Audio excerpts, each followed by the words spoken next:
Okay, day 7 of the Venice Film Festival, last day for me. As you can see, the weather is not the best, that's why I'm on the side today. And so I just wanted to share with you my views on the last films I managed to see. Last Man Wire, Gas Van Sant. It's an amazing film, loved it. Unfortunately, it's out of competition. It would have deserved to be in competition.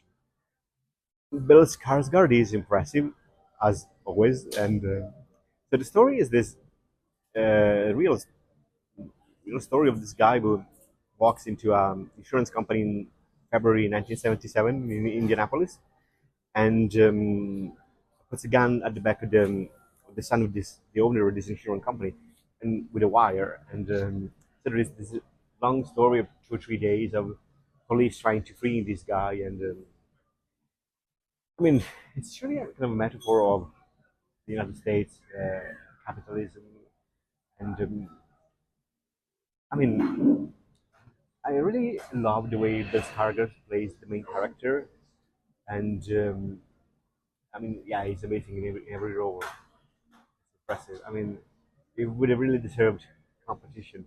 The Testament of Ben Lee. I wasn't expecting this film at all. I had no expectations. I must admit, it's one of my favorites in competition this year, together with no other choice. It was screened on film. I think it was one of two films that were screened on film this year. The first being Orphan, Last Anonymous, and the second one being this one. Amanda Seyfried is impressive. I wasn't expecting that as well. The first 30 seconds of the film really set the standard. You get what you don't understand what you're getting, and it's a whole 2 hours and 10 minutes, not that long. Film about the founder of the Quaker Church, and I really enjoyed the folk atmosphere. Even it's kind of cringy sometimes, but it's not on purpose, because you have to tell the story of people of faith who believe they are guided by God. And there's this scene with when a guy is walking in the forest with a finger, believing God is pointing him to a place where they need to build the town. It's the cringiest thing of the film, but it works because we're talking about people of faith in the 17th century, in North America. So I love the movement, the dances of the Quakers when they move and when they dance, and the directing the camera on them. One of my favorite parts of the film. Other films that I managed to see, I already talked about Frankenstein, but I was talking with other people yesterday, with other friends, about how the film manages to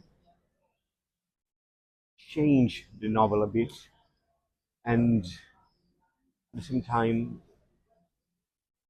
staying true to the fact that the monster is actually more human than the main human characters in the film. And Jacob Elordi is so kind, and when the monster doesn't really give it gives this kindness and humanity to the monster is impressive. Oh, the Wizard of the Kremlin, Olivier Sayah.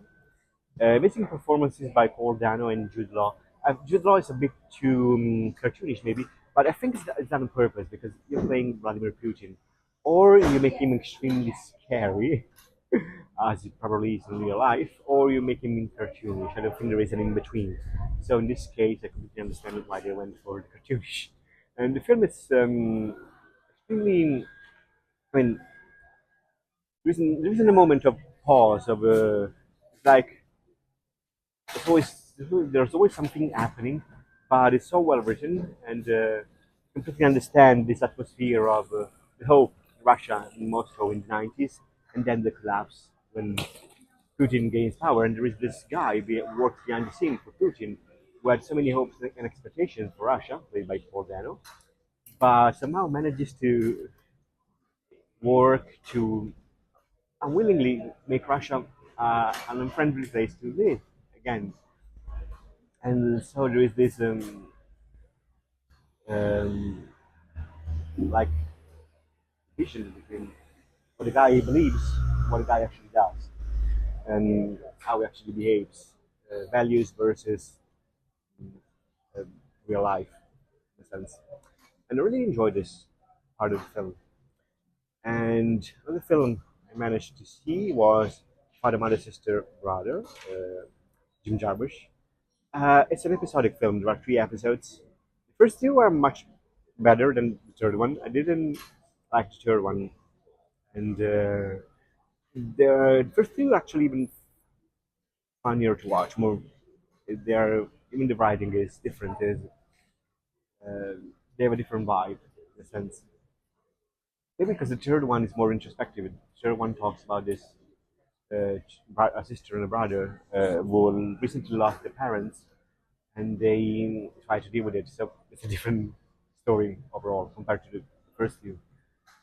And if I have to say, I mean, today I'm watching House of Dynamite and L'étranger. Unfortunately, I'm missing the last 4 days of competition, and I'm really sorry for it because I really wanted to have a look, wider look at the competition itself. And I mean, I'm sure that No Other Choice will win an award for sure. And I'm really curious about the Testament of Van Lee. Papa Volpi, directing maybe, or screenplay. Maybe screenplay, yes, I would also consider that. At Work, it's another film that I will watch closely. Um, was an interesting film to watch, for sure. Bugoni, I'm not sure he's going to win awards, even if it was an impressive film. And yeah, I mean, I think we know how it goes on Saturday. So thanks for watching this video, and we're going to make another video in the next few days to talk about the last two films I'll watch today. Thanks.